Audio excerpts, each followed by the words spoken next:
ഒന്ന് ഞാൻ പറയട്ടെ, ഞാൻ വന്നത് ഹൈന്ദവ പശ്ചാത്തലത്തിൽ നിന്ന്. ഞാനത് വിട്ടു, പക്ഷേ അതെന്നെ വിട്ടില്ല, എന്നെ പിന്തുടർന്നുകൊണ്ടേയിരുന്നു.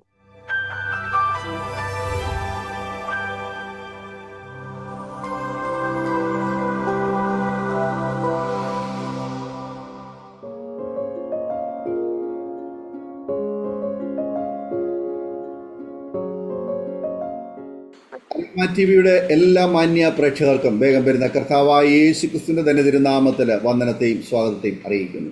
അനുഗ്രഹീതവും മനോഹരമായ നല്ല നിമിഷങ്ങൾക്കായി, നല്ല ദിവസത്തിനായി ഞാൻ കർത്താവിന് സ്തോത്രം ചെയ്യുന്നു. വീണ്ടും ഒരുമിച്ച് ഒരു പ്രാവശ്യം കൂടി പ്രേക്ഷകരോടൊപ്പം ആയിരിക്കുന്നതിൽ വളരെ സന്തോഷമുണ്ട്. ഇന്ന് നമ്മുടെ ക്ഷണം സ്വീകരിച്ച് നമ്മോടൊപ്പം ജോയിൻ ചെയ്തിരിക്കുന്നത് കർത്താവിൻ്റെ വിലപ്പെട്ട ദാസൻ പാസ്റ്റർ ജനാർദ്ദനൻ അവറുകളാണ്. തൻ്റെ ജീവിതാനുഭവങ്ങൾ നമുക്ക് ഏവർക്കും അനുഗ്രഹമായി തീരേണ്ടതിന് ശ്രദ്ധയോടെ, പ്രാർത്ഥനയോടെ, സ്കിപ്പ് ചെയ്യാതെ അവസാനം വരെ ഈ വീഡിയോ നമുക്ക് കാണുകയും കേൾക്കുകയും ചെയ്യാം. തീർച്ചയായിട്ടും ഈ സാക്ഷ്യം പ്രേക്ഷകരുടെ ജീവിതത്തിൽ വലിയ അനുഗ്രഹമായി തീരുമെന്ന് ഞാൻ പൂർണ്ണമായി വിശ്വസിക്കുന്നു. നിങ്ങളുടെ കാഴ്ചപ്പാടുകൾക്കും വിശ്വാസ ജീവിതത്തിനും ക്രിസ്തീയ ജീവിതത്തിലും വളരെ അനുഗ്രഹകരമായി തീരുന്ന ഒരുപാട് അനുഭവങ്ങൾ പങ്കുവയ്ക്കുന്നതിന് നമ്മോടൊപ്പം തുടർമാനമായി സംസാരിക്കുന്നതിന് കർത്താവിൻ്റെ വിലപ്പെട്ട ദാസൻ പാസ്റ്റർ ജനാർദ്ദനൻ അവറുകളെ തികഞ്ഞ സ്നേഹത്തോടും ആദരവോടും കൂടി അരോമ ടിവിയുടെ പ്രേക്ഷകർക്കും സമയം ചിലവഴിക്കുന്നതിനായിട്ട് ഞങ്ങൾ ക്ഷണിച്ചുകൊള്ളുന്നു. കർത്താവിന്റെ അതിപരിശുദ്ധമായ നാമം ഈ പകൽ വേളയിലും വാഴ്ത്തപ്പെടുമാറാകട്ടെ. അനുഗ്രഹിക്കപ്പെട്ട ഈ ശുശ്രൂഷയിലേക്ക് എന്നെയും കർത്താവിന്റെ ദാസൻ അരോമ ടിവിയിലൂടെ വിളിച്ചതിന് ഞാൻ കർത്താവിനോട് നന്ദി പറയുന്നു. പ്രത്യേകാൽ കർത്താവിന്റെ വിലപ്പെട്ട ദാസൻ പാസ്റ്റർ ഡാനിയൽ ജോൺ ഗുജറാത്തിൽ നിന്നും തന്റെ ശുശ്രൂഷ അരോമ ടിവിയിലൂടെ ചെയ്ത് അനേകരുടെ ദൈവദാസന്മാരുടെയും ദൈവദാസിമാരുടെയും ദൈവമക്കളുടെയും സാക്ഷ്യങ്ങൾ അനേകർക്കൊരു തണുപ്പും വിശ്വാസത്തിൽ ഉറയ്ക്കുവാനും കാരണമായിക്കൊണ്ടിരിക്കുന്നു. അതോർത്ത് ഞാൻ ദൈവത്തെ സ്തുതിക്കുന്നു, സ്തോത്രം ചെയ്യുന്നു. അരോമ ടിവിയുടെ ഒരു സബ്സ്ക്രൈബർ കൂടെയാണ് ഞാൻ. കഴിഞ്ഞ 4 മാസം മുന്നേ ഞാനത് സബ്സ്ക്രൈബ് ചെയ്യുകയും അതിൻ്റെ വീഡിയോകളൊക്കെ കാണുകയും ചെയ്തിരുന്നു. അത് ഞങ്ങൾക്കും വിശ്വാസത്തിൽ ഉറയ്ക്കാൻ വലിയ അനുഗ്രഹത്തിന് കാരണമായി തീർന്നു. കർത്താവ് നമ്മെ എല്ലാവരെയും ധാരാളം അനുഗ്രഹിക്കുമാറാകട്ടെ. ഞാൻ എന്നെ തന്നെ പരിചയപ്പെടുത്താം. പ്രിയ പാസ്റ്റർ പറഞ്ഞതുപോലെ എൻ്റെ പേര് ജനാർദ്ദനൻ എന്നാണ്. എൻ്റെ സ്വദേശം കൊല്ലം പട്ടണമാണ്.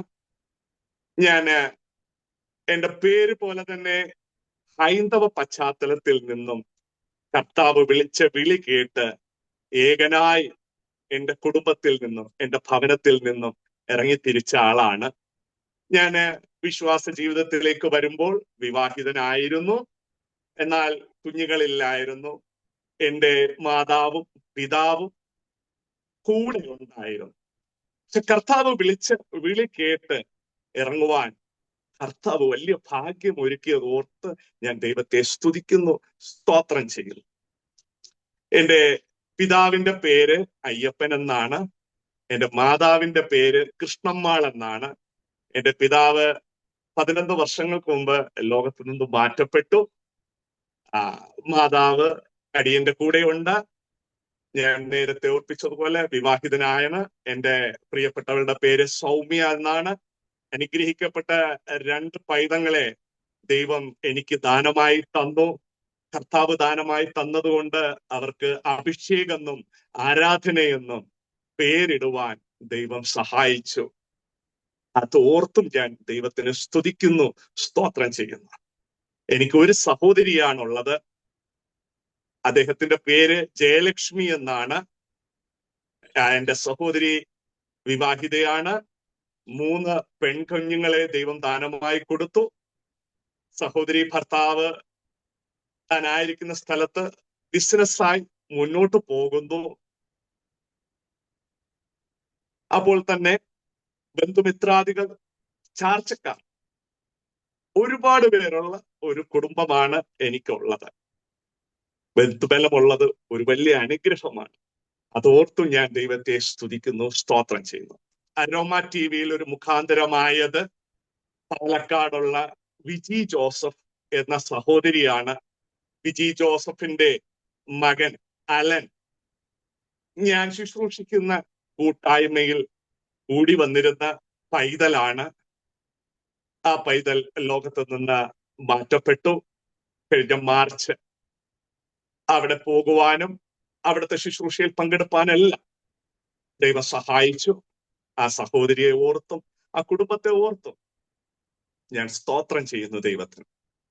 എൻ്റെ ബാല്യകാലം ഞാൻ ഹൈന്ദവ പശ്ചാത്തലത്തിലായിരുന്നത് കൊണ്ട് ആ രീതിക്ക് മുന്നോട്ട് പോയിക്കൊണ്ടിരുന്നു. ഏതാണ്ട് 8 വയസ്സ് പ്രായമായപ്പോൾ എൻ്റെ അമ്മ, എൻ്റെ മാതാവ് തൊട്ടടുത്ത് ഹൈന്ദവ വേദ പുസ്തകങ്ങൾ പഠിപ്പിക്കുന്ന ഒരു കൂട്ടായ്മയുണ്ട്, അവിടേക്ക് കൊണ്ടാക്കുവാൻ ഇടയായി തീർന്നു.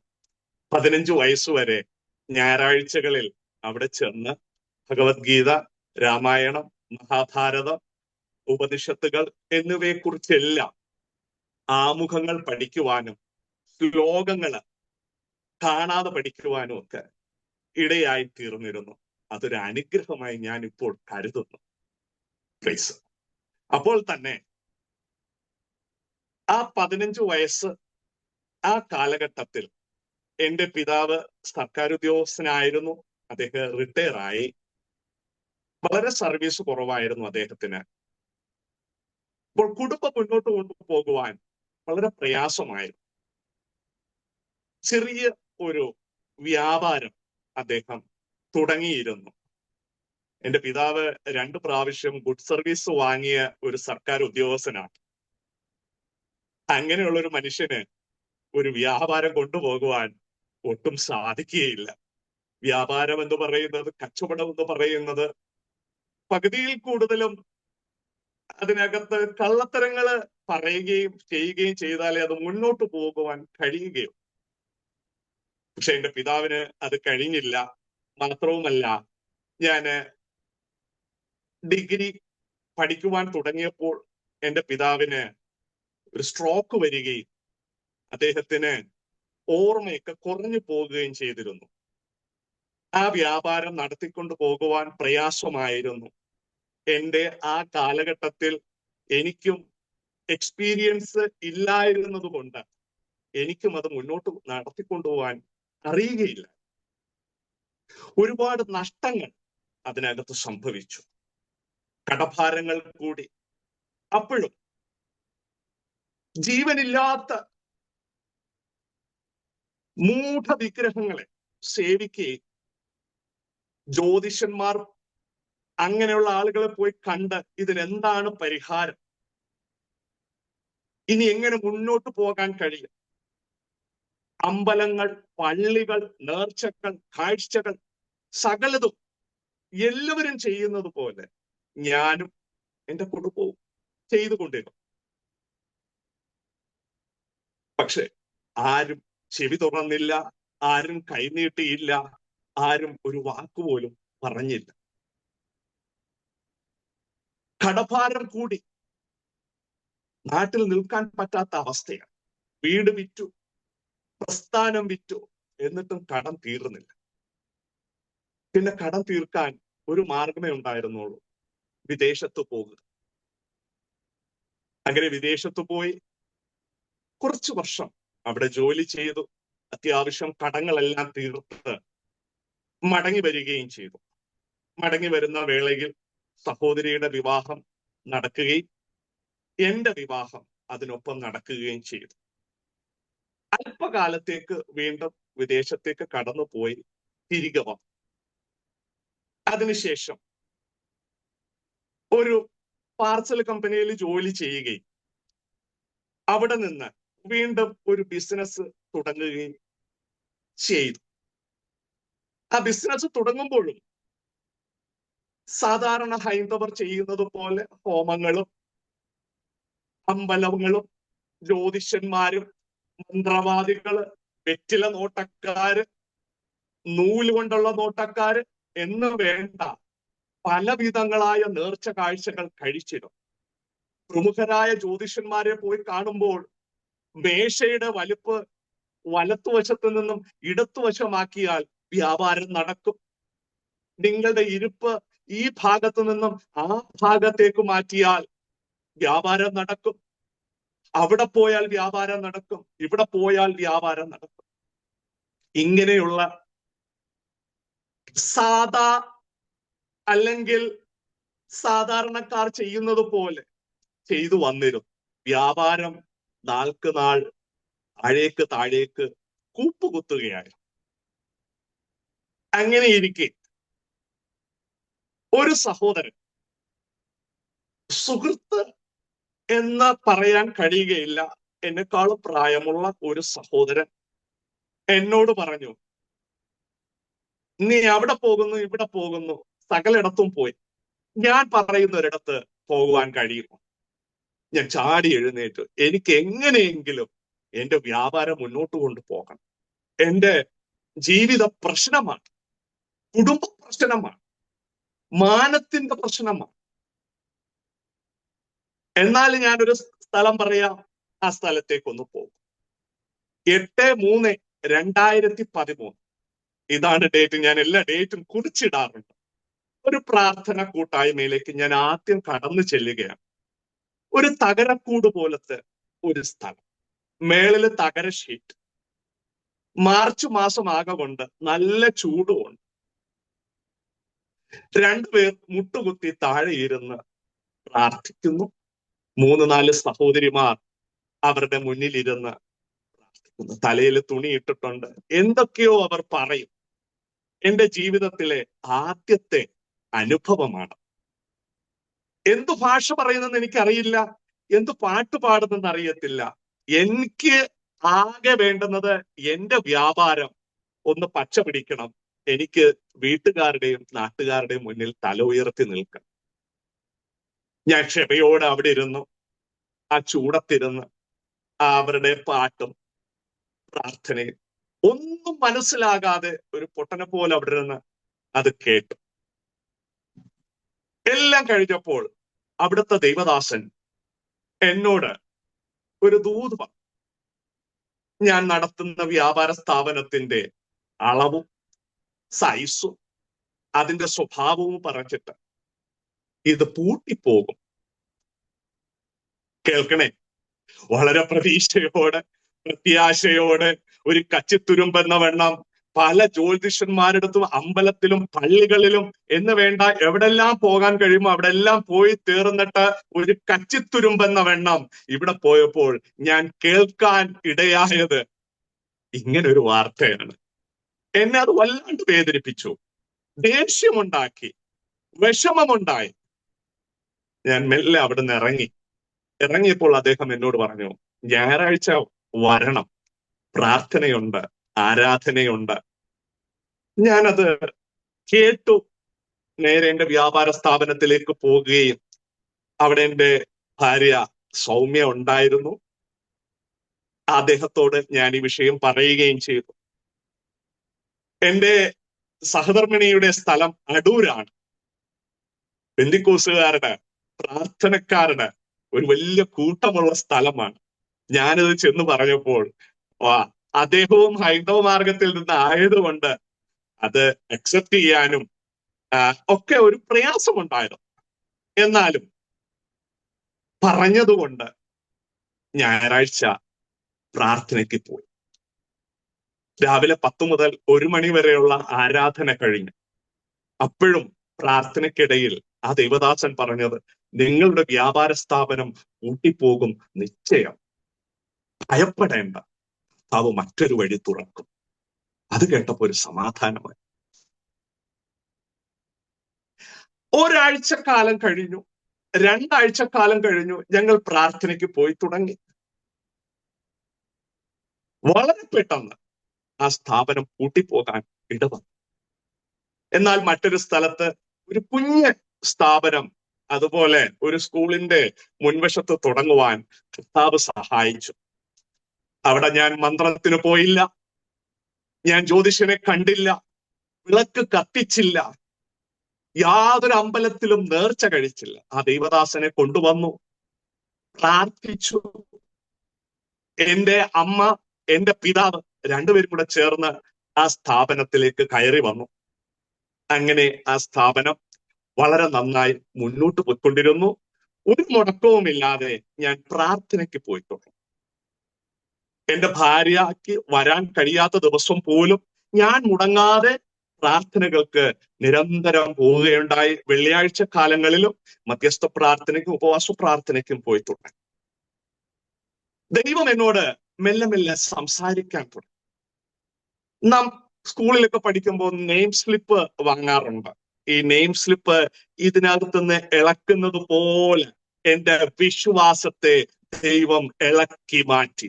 ഞാൻ ആയിരുന്ന എന്റെ വിശ്വാസത്തിൽ നിന്നും ജീവനുള്ള ദൈവത്തെ കണ്ടെത്തുവാൻ ഇടയായി.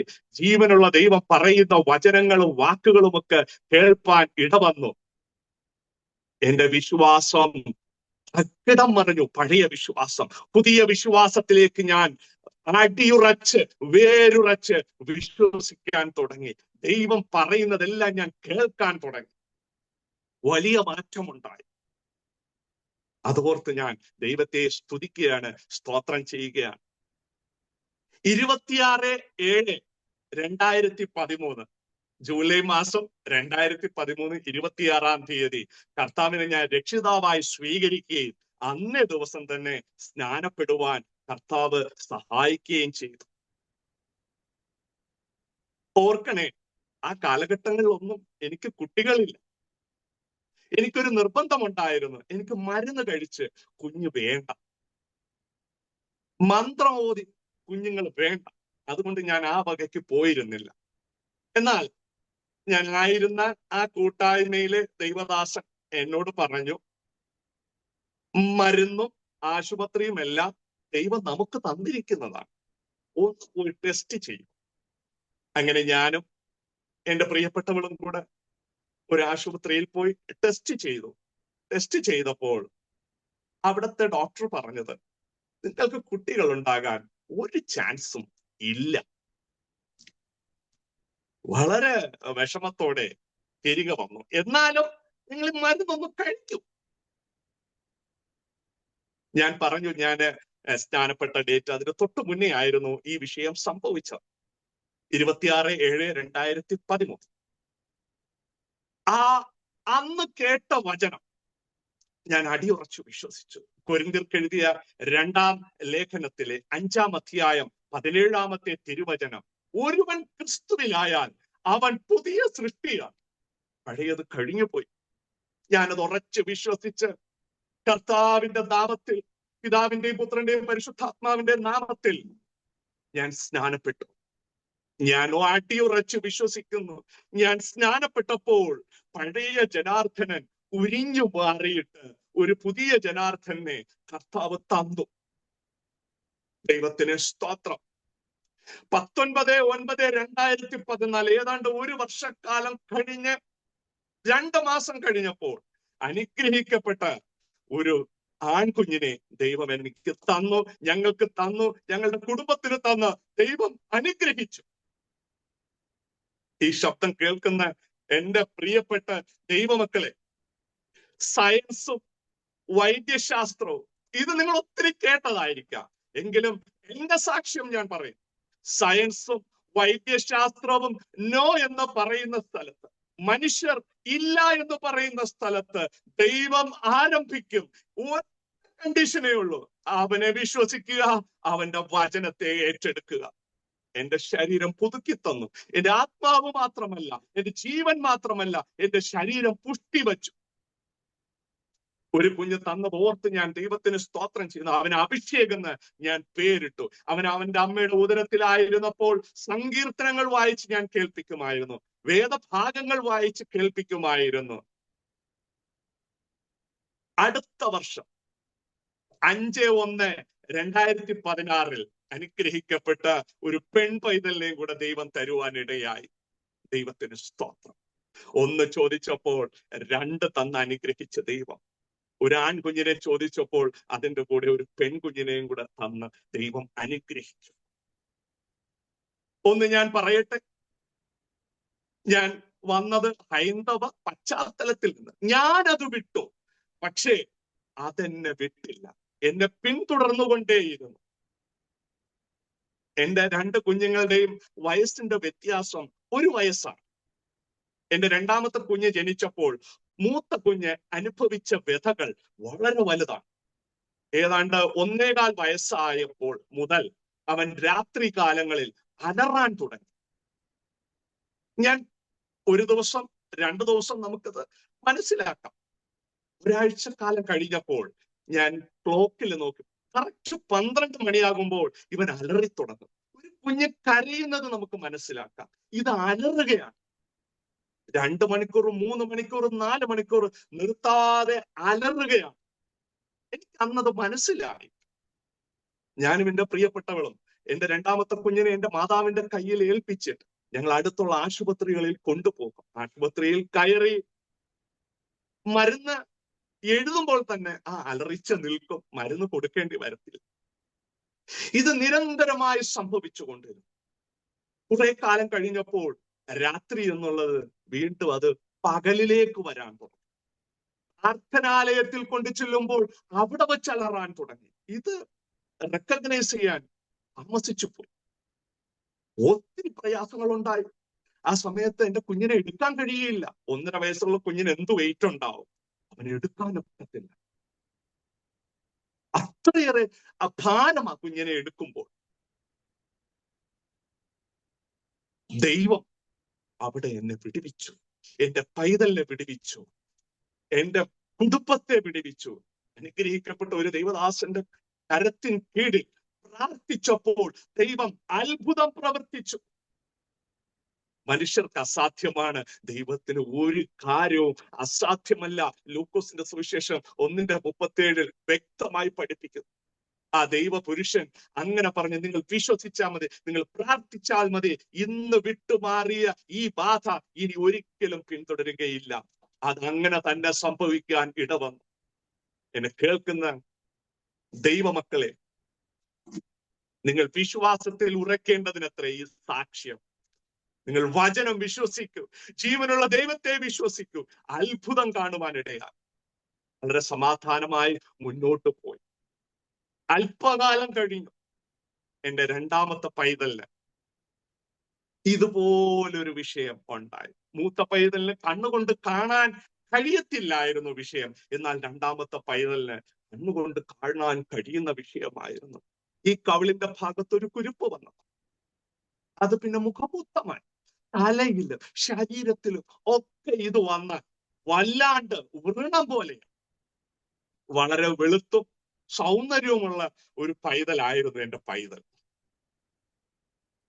എനിക്ക് ഫോട്ടോ കാണിക്കാൻ നിവൃത്തിയില്ല. ഞാൻ ഈ ഫോട്ടോ ഒക്കെ എടുത്തു വെച്ചിട്ടുണ്ട്. ഞാൻ ഈ ഡേറ്റ് കുറിച്ചിട്ടിരിക്കുന്നത് പോലെ ഞാൻ ഫോട്ടോകൾ എടുത്തു സൂക്ഷിച്ചു. കാര്യം എന്റെ ദൈവം എന്നോടും എന്റെ കുടുംബത്തോടും ചെയ്ത വൻ കാര്യങ്ങളെ ഞാൻ ഓർക്കേണ്ടതിനും അനേകരെ വിശ്വാസത്തിൽ ഉറപ്പിക്കേണ്ടതിനും ഞാൻ ഇതെടുത്ത് സൂക്ഷിച്ചിരിക്കുന്നു. അതിന് എനിക്ക് മൊബൈൽ ഫോൺ തന്നത് ഓർത്ത് ഞാൻ ദൈവത്തിന് സ്തോത്രം ചെയ്തു.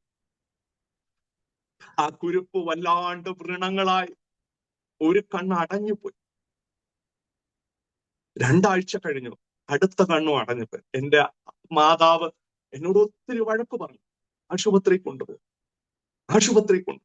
ഞാൻ പറഞ്ഞു, അല്ലമ്മ, നമ്മുടെ ദൈവം ജീവനുള്ള ദൈവമാണ്. നമ്മുടെ ദൈവത്തിന്റെ പേര് സൗഖ്യമാക്കുന്ന ദൈവമാണ്. അവന്റെ പേര് റാഫ എന്നാണ്. അവൻ സൗഖ്യദായകനാണ്. 90 ദിവസം കഴിഞ്ഞപ്പോൾ എന്റെ കുഞ്ഞിന്റെ സൗന്ദര്യം അതുപോലെ തിരികെ കിട്ടി. നമുക്കൊരു നയമാനെ അറിയാം.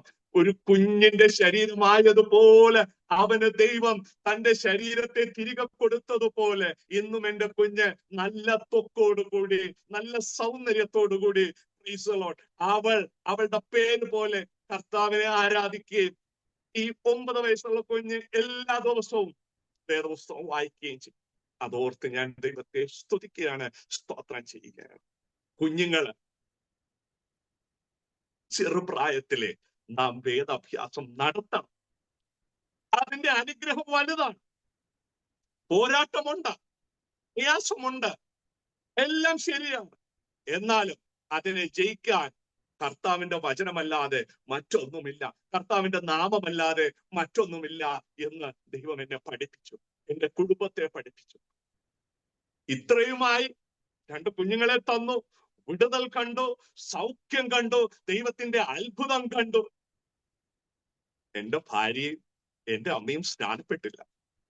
എനിക്കതൊരു വലിയ പോറലായി എന്റെ ഹൃദയത്തിനകത്ത് കിടപ്പുണ്ടായിരുന്നു. ഒരു വചനം ഞാൻ ഉരുവിട്ടു. യോശുവയുടെ പുസ്തകം 24:15. ഞാനും എന്റെ കുടുംബവുമോ ഞങ്ങളെ യഹോവയെ സേവിക്കും. അന്നും ഞാനൊരു വ്യാപാരം ചെയ്യുന്നുണ്ട്. അവിടെ TPM-ലായിരുന്ന ഒരു പൈതൽ അവിടെ വരുമായിരുന്നു. ആ പൈതൽ എന്നോട് ചോദിച്ചു, ഇതുവരെ ആന്റി വിശ്വാസത്തിൽ വന്നില്ലേ? ഇതുവരെ അമ്മച്ചി സ്നാനപ്പെട്ടില്ലേ? ഇല്ല കുഞ്ഞെ, നീയും കൂടെ പ്രാർത്ഥിക്കും, നമുക്ക് ഒരുമിച്ച് പ്രാർത്ഥിക്കും. അങ്ങനെ പ്രാർത്ഥിച്ചു. അതിന് മറുപടിയായി കർത്താവ് വൻ കാര്യങ്ങളെ എനിക്കും എന്റെ കുടുംബത്തിനും ചെയ്യുവാൻ ഇടവന്നു. എന്റെ പ്രാർത്ഥന, ഞാൻ വചനം ഉരുവിട്ടു, ഞാനും എന്റെ കുടുംബവും ഞങ്ങൾ യഹോവയെ സേവിക്കും എന്ന വചനം ഞാൻ അടിയുറച്ചു വിശ്വസിച്ചു. 2018 നവംബർ മാസം 24-ാം തീയതി എന്റെ പ്രിയപ്പെട്ടവൾ സ്നാനപ്പെടുവാൻ ഇടയാ. അതിന്റെ തലേ ദിവസം തീരുമാനമെടുത്തു, ഞാൻ സ്നാനപ്പെടുന്നു. എന്നിട്ട് എന്റെ മാതാവിനോട് അത് പറഞ്ഞു, ഞാനും സ്നാനപ്പെടും. എന്റെ മാതാവ് അന്ന് ഏറ്റെടുത്ത് രണ്ടുപേരും ഒരുമിച്ച് സ്നാനപ്പെടുവാൻ എന്റെ ദൈവം എന്നോടും എന്റെ കുടുംബത്തോടും കൃപ ചെയ്തു. ദൈവം എത്ര വലിയവനാണ്! ദൈവം ചെവിയുള്ളവനാണ്, ദൈവം കേൾക്കുന്നവനാണ്, ദൈവം കണ്ണുനീര് കാണുന്നവനാണ്. ഒരുമിച്ച് ഞങ്ങൾക്ക് കർത്താവിനെ ആത്മാവിലും സത്യത്തിലും ആരാധിപ്പാൻ ദൈവം കൃപ തന്നു. ഞാൻ ആദ്യമേ ഓർപ്പിച്ചു, അടൂരുകാരിയായ എന്റെ സഹധർമ്മിണി ഇത് ഇഷ്ടപ്പെട്ടില്ലായിരുന്നു.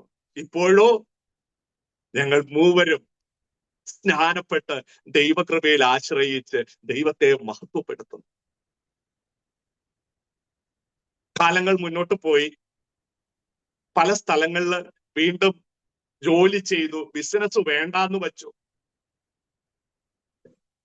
2018 തന്നെ ഞാനൊരു കാഷ്യൂ ഫാക്ടറിയിൽ ജോലിക്ക് പോകുവാനിടയായി. 3 മാസക്കാലമാണ് ഞാൻ അവിടെ ജോലി ചെയ്തത്. ഒരു വലിയ സാക്ഷ്യം അവിടെ ഉരുവാകേണ്ടതുണ്ട്. അതുകൊണ്ടാണ് കർത്താവ് എന്നെ അങ്ങോട്ടേക്ക് അയച്ചത്. താറുമാറായി കിടന്ന ആ സ്ഥാപനത്തെ ഒന്ന് നേരെയാക്കാൻ, അവിടുത്തെ അക്കൗണ്ടുകളും അവിടുത്തെ മറ്റു കാര്യങ്ങളും ഒക്കെ നേരെയാക്കാൻ കർത്താവ് എന്നെ സഹായിച്ചു. എക്സ്പോർട്ടിംഗ് ആയിരുന്നു അദ്ദേഹത്തിന്. ഒരു നാൾ അദ്ദേഹം വലിയൊരു തുക, 1,16,00,000 രൂപ തന്റെ കാഷ്യൂ പർച്ചേസിന് വേണ്ടി അദ്ദേഹം ബാങ്ക് മുഖേന ഇത് ട്രാൻസ്ഫർ ചെയ്തു. ഇതിന്റെ മെയിലൊക്കെ ഞാനാണ് എടുത്തു കൊടുക്കേണ്ടത്. ഞാനത് വളരെ ഭംഗിയായി ചെയ്തു. അദ്ദേഹത്തോട് ഞാനൊരു വിഷയം പറയുന്നുണ്ടായിരുന്നു, സാറേ നമുക്ക് മെയിൽ വരികയും പോവുകയും ചെയ്യുന്നതിന് താമസങ്ങളും തടസ്സങ്ങളും ഉണ്ട്, എന്തോ കുഴപ്പമുണ്ട്, ഒരു സെക്യൂരിറ്റി വാങ്ങിയിട്ടാൽ നല്ലതായിരിക്കും. അദ്ദേഹം അത് കൈക്കൊണ്ടില്ല. അദ്ദേഹം പണം അയച്ചു. 10 ദിവസം കഴിഞ്ഞിട്ടും ഒരു മറുപടിയും അങ്ങേ ഭാഗത്തൊന്നും ഉണ്ടായില്ല. പെട്ടെന്നൊരു നാൾ 11-ാമത്തെ ദിവസം അദ്ദേഹം ഉച്ചയ്ക്ക് എന്നോട് വിളിച്ചു പറഞ്ഞു, നമ്മുടെ പണം പോയി, അവിടെ എത്തിയില്ല, എന്തെങ്കിലും ചെയ്യാൻ കഴിയുമോ? അയ്യോ, എനിക്കെന്താ ചെയ്യാൻ കഴിയുന്നത്? എനിക്ക് പരിമിതികളുണ്ടല്ലോ, ഞാനാരാ? അദ്ദേഹം പെട്ടെന്ന് ഓഫീസിലേക്ക് കടന്നു വന്നു. ഒരുപാട് പേർക്ക് ഫോൺ ചെയ്തു, ഒരുപാട് പേരെ വിളിച്ചു. രാത്രിയാ, 8:30 മണിയായി.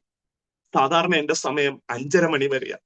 8:30 മണി വരെ ഞാൻ അവിടെ നിന്നു. 8:30 മണിയായപ്പോൾ ഈ മുതലാളിയുടെ സ്വഭാവത്തിനൊരു മാറ്റം വന്നു. നീയായി പണം എടുത്തത്, നീയാണ് ഇത് ഹാക്ക് ചെയ്തത്, നീയാണ് ഈ പ്രവൃത്തി ചെയ്തത്. അയ്യോ, ഒരു തീ പോലെ, ഒരു തീക്കുണ്ടം പോലെ എന്റെ ഹൃദയത്തിനകത്ത് വേദനയുണ്ടായി. എനിക്ക് അനങ്ങാൻ പറ്റാത്ത അവസ്ഥയായി. ദൈവം സാക്ഷിയാണല്ലോ, ദൈവം സകലതും കാണുന്നുണ്ടല്ലോ, ഒന്നും അവന് മറഞ്ഞിരിക്കുന്നില്ല എന്നുള്ള വചനം എന്റെ ഉള്ളിലുണ്ട്. അശുദ്ധമായതൊന്നും തുടരുതെന്നുള്ള വചനം ഉള്ളിലുണ്ട്. അന്യായം ചെയ്യരുതെന്നുള്ള വചനം എന്റെ ഉള്ളിലുണ്ട്. അന്യന്റെ സ്വത്ത് ആഗ്രഹിക്കരുതെന്നുള്ള വചനം എന്റെ ഉള്ളിലുണ്ട്. മോഷ്ടിക്കരുതെന്നുള്ള വചനം എന്റെ ഉള്ളിലുണ്ട്. അയ്യോ, എനിക്കാണോ? 8:30 കഴിഞ്ഞു.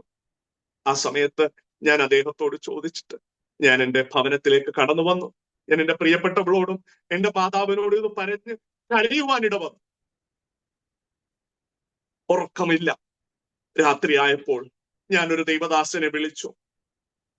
അദ്ദേഹം പറഞ്ഞു, എന്താ കുഞ്ഞെ, എനിക്ക് ദൈവദാസനെ കണ്ടേ ഒക്കൂ, കാര്യം പറ. ഞാൻ പറഞ്ഞു, ഇല്ല, എനിക്ക് കണ്ടു പറയണം. എന്റെ കുഞ്ഞെ, നീ ഇവിടെ വരികയില്ല, ഞാൻ അങ്ങനെ ഒരു സ്ഥലത്താണ് താമസിക്കുന്നത്.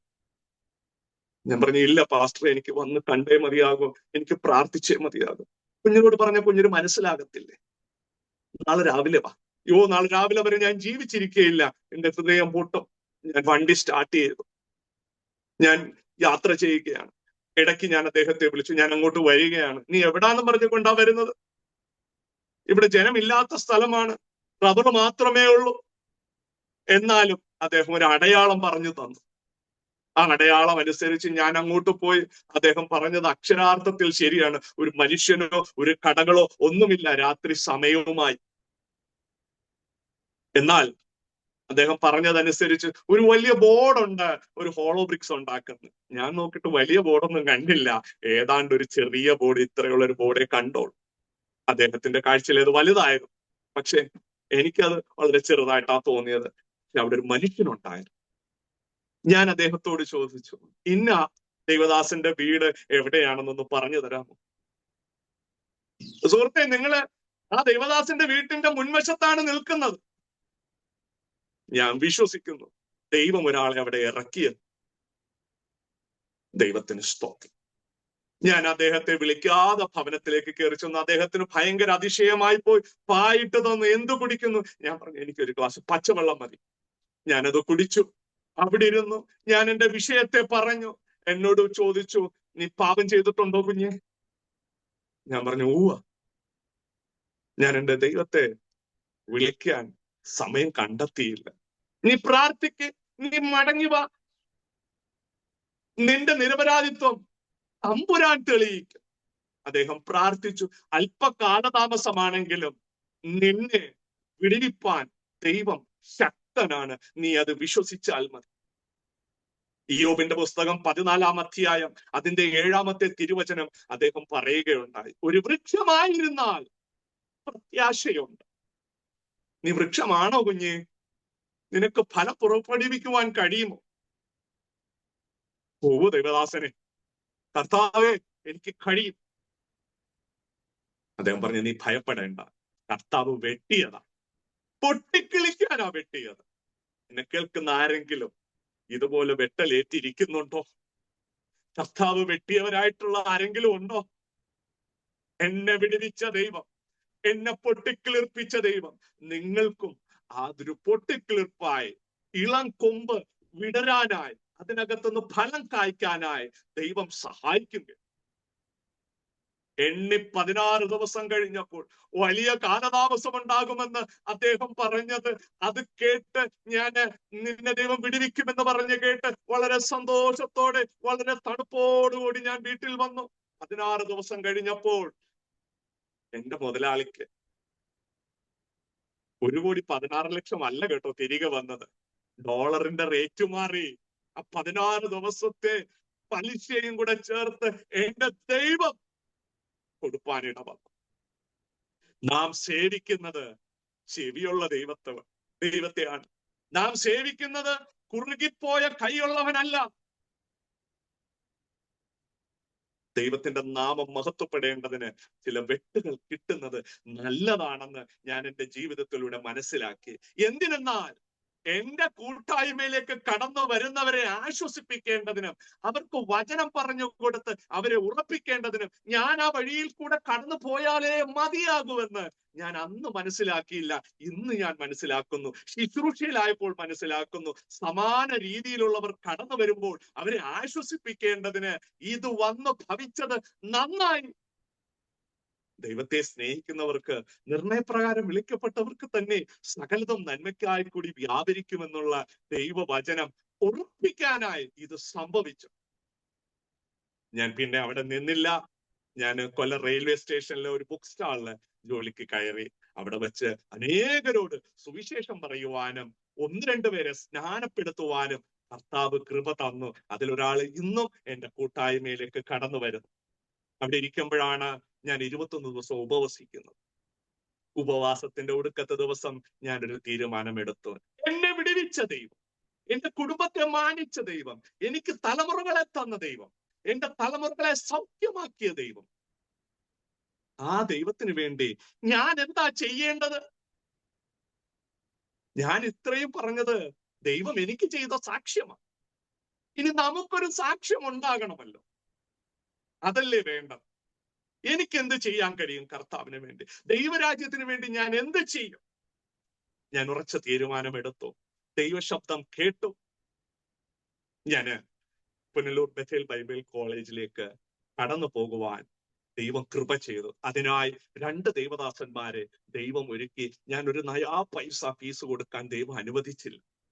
എന്റെ അവസ്ഥ എന്തെന്ന് ദൈവം നന്നായി അറിയുന്നു. അതിനായി 2 ദൈവദാസന്മാരെ, അതിലൊരു ദൈവദാസനെ ഞാൻ കണ്ടിട്ട് പോലുമില്ലായിരുന്നു. ഒരു കണ്ണ് കണ്ടിട്ടില്ലാത്ത, ഒരു ചെവി കേട്ടിട്ടില്ലാത്ത, ഒരു മനുഷ്യന്റെ ഹൃദയത്തിൽ തോന്നിയിട്ട് പോലുമില്ലാത്ത വൻ കാര്യങ്ങളെ നമ്മുടെ ദൈവം ചെയ്യുമെന്നേ.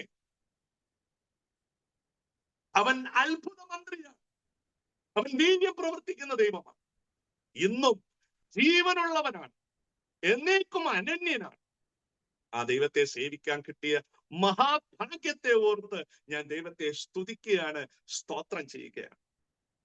അങ്ങനെ സെമിനാരിയിലേക്ക് കടന്നു പോവുകയും അവിടെ പ്രതിസന്ധികൾ ഉണ്ടാകുകയും ചെയ്തു. 2022 ജൂലൈ മാസം 1-ാം തീയതി ഞാനൊരു വയറുവേദനയായി ആശുപത്രിയിൽ അഡ്മിറ്റ് ചെയ്യപ്പെട്ടു. ആശുപത്രി ചെറുതല്ല, അല്പം വലിയ ആശുപത്രിയാണ്. രാത്രിയാണ് ഞാൻ അഡ്മിറ്റ് ചെയ്യപ്പെട്ടത്. സഹിക്കാൻ കഴിയാത്ത വയറുവേദന. അവർ പലവിധങ്ങളായ മരുന്നുകൾ തരുന്നു, ഇഞ്ചക്ഷൻ തരുന്നു, മറ്റ് ECG എടുക്കുന്നു, മറ്റ് എക്സ്റേ സ്കാനിങ് പോലുള്ള പലതും ചെയ്തിട്ടും അവർക്ക് എന്താണ് രോഗമെന്ന് പിടികിട്ടുന്നില്ല. പല മരുന്നുകൾ കുത്തിവെച്ചിട്ടും എനിക്ക് എന്റെ വയറിന്റെ വേദന കൂടുന്നതല്ലാതെ കുറയുന്നതായിട്ട് തോന്നുന്നതേയില്ല. എന്റെ 2 കുഞ്ഞുങ്ങളും ഭവനത്തിലാണ്, അമ്മയുടെ കൂടെയാണ്. ഞാനും എന്റെ പ്രിയപ്പെട്ടവളും മാത്രമാണ് ആശുപത്രിയിൽ. ഞാൻ അവളുടെ കൈ പിടിച്ചു. ഞാൻ പോകുകയാണ്. അത്രത്തോളം വേദന, മരണവേദന ഞാൻ അനുഭവിക്കുകയാണ്. അക്ഷരാർത്ഥത്തിൽ ഞാൻ അനുഭവിക്കുകയാണ്.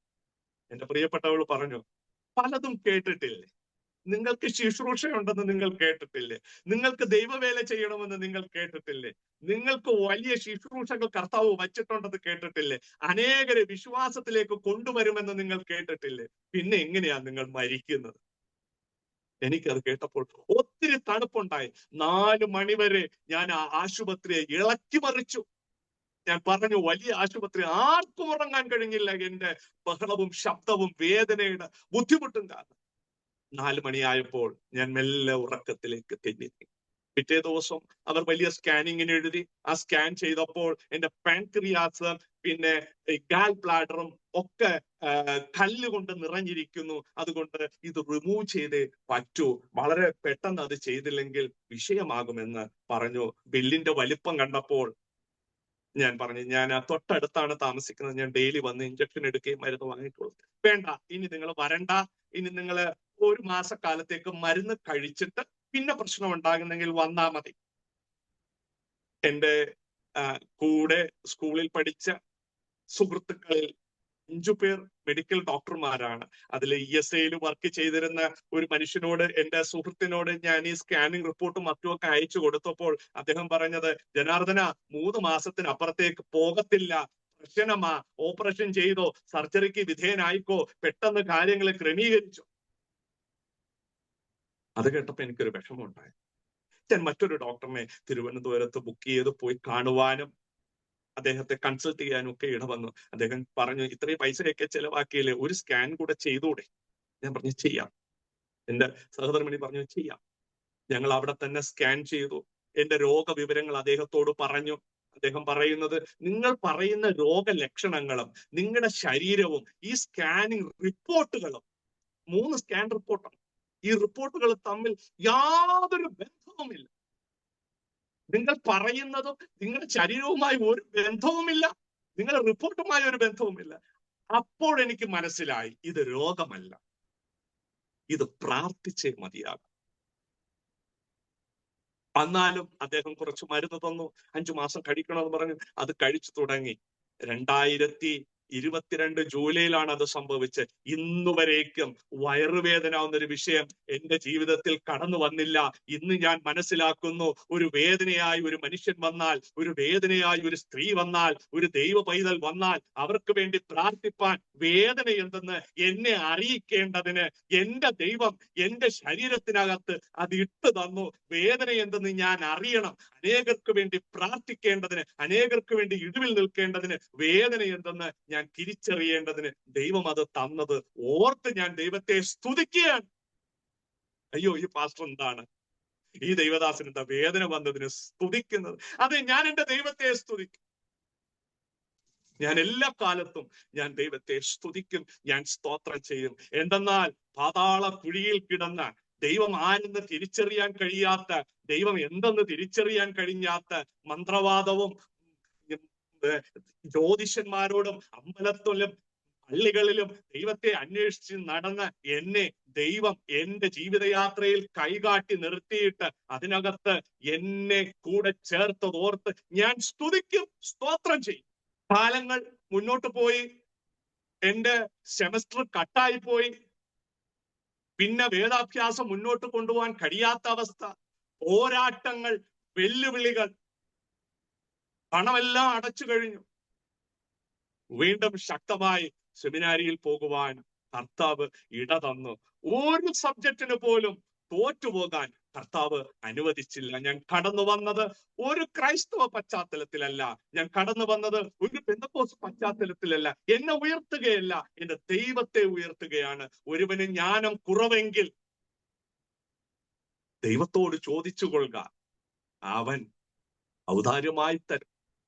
യാക്കോബിന്റെ ലേഖനം 1:5 വ്യക്തമായി കർത്താവ് എന്നെ പഠിപ്പിച്ചു.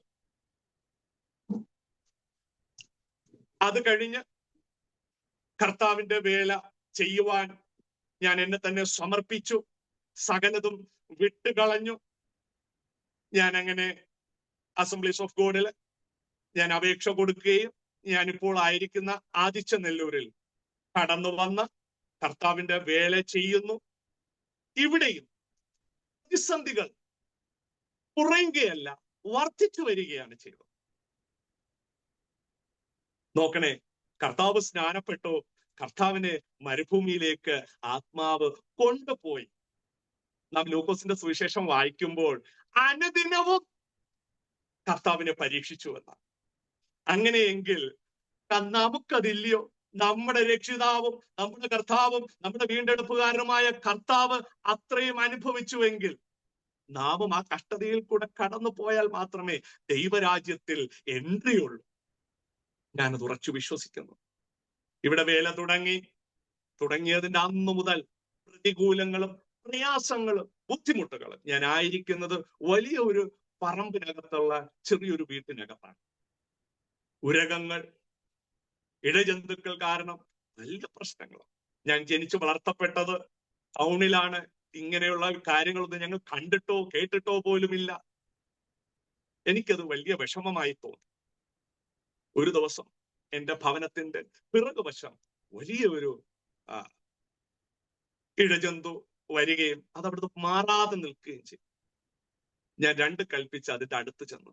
യേശുവിന്റെ നാമത്തിൽ, കർത്താവായ യേശുവിന്റെ നാമത്തിൽ, സ്വർഗത്തിനും ഭൂമിക്കും അധികാരമുള്ള യേശുവിന്റെ നാമത്തിൽ, സകലത്തിനുമേലും അധികാരമുള്ള യേശുവിന്റെ നാമത്തിൽ, പ്രകൃതിയിന്മേൽ അധികാരമുള്ള യേശുവിന്റെ നാമത്തിൽ, മരണത്തിനുമേൽ അധികാരമുള്ള യേശുവിന്റെ നാമത്തിൽ ഇവിടെ നിന്ന് മാറിപ്പോ.